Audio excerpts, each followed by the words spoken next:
Susan. It's so good to see you again. How are you doing? I'm great. It's good to see you too. I think I'm doing a little bit better. Okay, that's good to hear. I'm glad to hear that. So last week, when we met, you kind of explained to me what was going on, and we talked about some goals that we had for your panic attacks. And your main goal that you said you wanted to focus on was the frequency and the intensity of your panic attacks. Mm-hmm. So what I'd like to do this week is I'd kind of like to take some time and explore with you what are some ways that we can help make that goal become possible.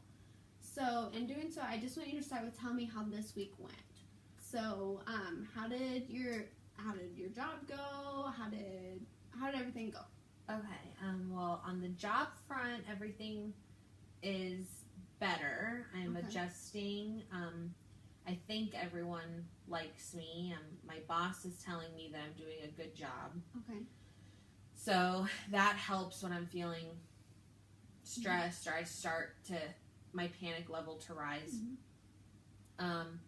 But I broke up with my boyfriend this week, so that caused me a lot of stress in my life. So I didn't know how to handle it. I did go into like a little bit of a panic mode because it was sudden, was out of the blue, and so I freaked out about that. But the job, at least I didn't freak out about that. Okay, so your job went good. You said that you were feeling good because you feel like everybody likes you and you're getting positive feedback, so that's great. But you and your boyfriend had a sudden breakup, and I'm so sorry to hear that. I know that's really tough. So can you kind of go through and tell me during that time of the breakup, what was kind of going through your head? What was your reaction? Kind of. I mean, like I said, I didn't see it coming. We'd only been going out for like 8 months. Okay.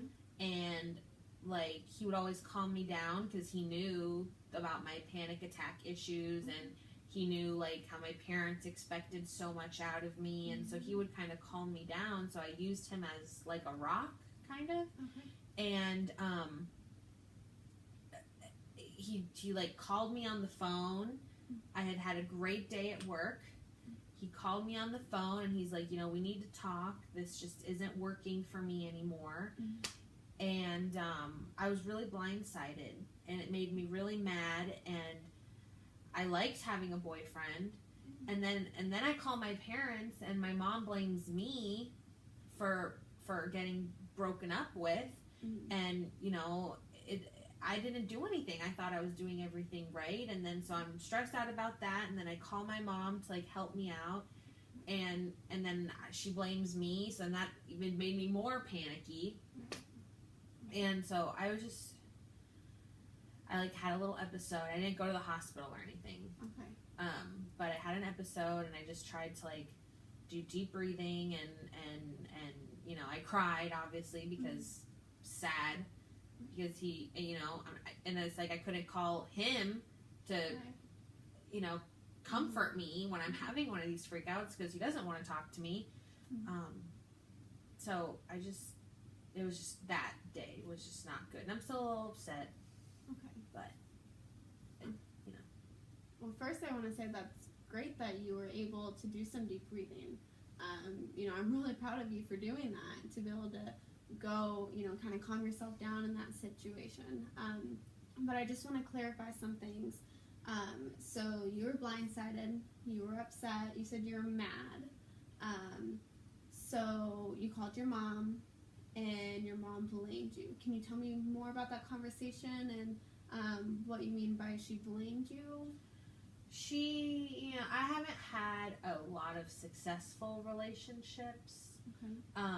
I tend to bounce a lot, and so I think that she thinks I think she thinks I'm unlovable or something, because every time I break up with someone, it's always my fault. It's never his fault, even though they're the ones, their breakup with me, but she still thinks that I did something and that makes me feel really mad because I think I'm cool. I think that, you know, I just have a couple things going on in my life, but that doesn't mean that I don't deserve or want to be with someone. And like, I don't know, it makes me really mad because, and I try to say, Mom, you're supposed to be comforting me, and then I can start like feeling like the anxiousness like coming up, and I feel it rising, and then I'm trying to like, the things that I learned at work, and I'll remind myself, okay, I had a good day at work today, so then that kind of helps me. And so, I don't know, I don't know, she makes me mad. Okay. And then you know that I've had problems with her. Right. And my parents wanting to be perfect and getting the good grades and achieving everything. Well, part of being perfect is having a good relationship. I think. And they think. So if I can't hold down a successful relationship, then I'm not perfect, and then it's like that little cycle. Okay. What's a perfect relationship to you? Well, just longer than a few months, you know, like I like, you know, the movies, you know, you meet and like, you know, the fireworks and, you know, just, you know, the guy brings you flowers and you cook dinner for them, and that's perfect. And then you know, you go for walks and you just connect and you just have someone there to talk to, and you know, not a lot of fighting. And I mean, he took care of me. I thought it was going well. Right. So I don't know, perfect is just accepting me for who I am, accepting them for who they are. Okay. And you know, no problems. And I know that's kind of unrealistic and childish to expect that you're not going to have any problems, but in a perfect relationship you wouldn't. Okay. So I wanted you to define perfect for me because, you know, to different people, perfect means different things. So I just kind of wanted to get an idea of what perfect to you is. So in a relationship, you said perfect to you is buying flowers, not fighting, you know, going to the movies, being together longer than 8 months. So the length of the relationship, you know, the things that the partner does for you. Have you had a relationship that even after it was done, you thought, well, that was a good relationship? Yeah, probably my first boyfriend. Okay. And what did those dynamics look like?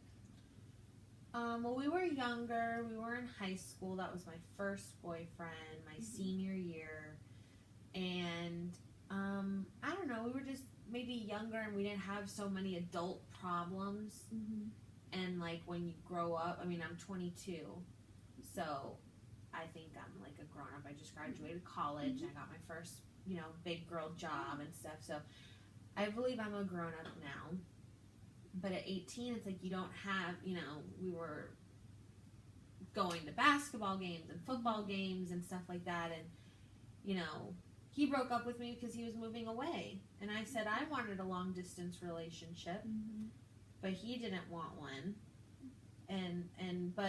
But we remained friends. Okay. You know, and we'll talk every once in a while, and I'll check in with him. But then I get nervous about that too, because then it's like, well, what if I don't find someone else? And then that causes me anxiety because I've had so many breakups. So it's like, what if I'm, you know, it goes back to the unlovable thing. Maybe my mom is right, you know? What if? And then I just get anxious of like, then I'm like looking, I'm like around every corner. Oh, is that guy like maybe the one, or is that guy maybe the one? And then I just. So having so many relationships kind of makes you feel like maybe you're not lovable.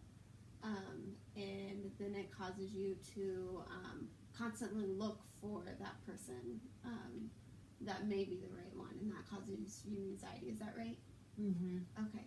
So what are things when you are feeling anxious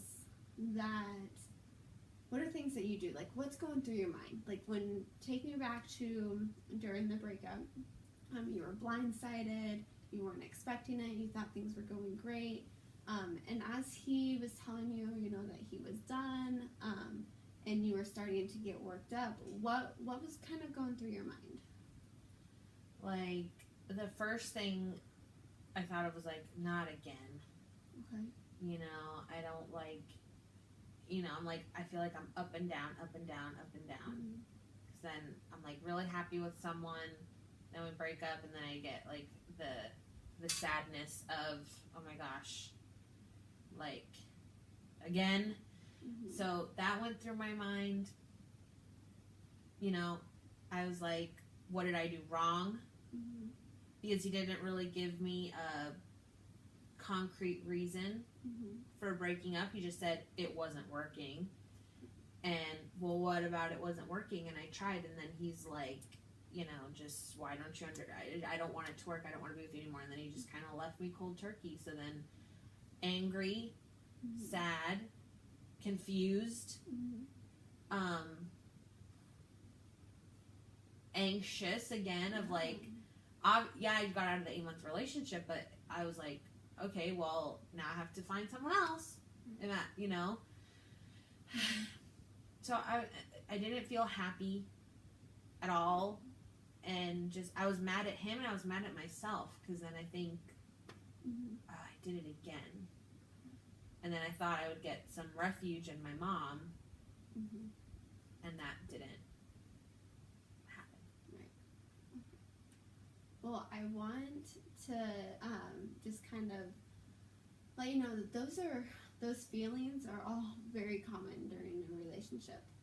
So, feeling confused, mad, upset, anxious, that is so normal to, just kind of go to that place. I think, a lot of people, when they're going through a breakup, especially when they have no idea that it's coming, those are the exact feelings that they're feeling. So, I just want you to know that that's okay that you had those feelings. But what we kind of I want to focus on is, what can we do when you're feeling anxious to kind of calm that anxiety? It's okay to have those thoughts of being upset and mad, but what about the anxiety part where your heart starts racing and you're getting sweaty and you start physically not feeling well as well? Okay. Let it do a minute so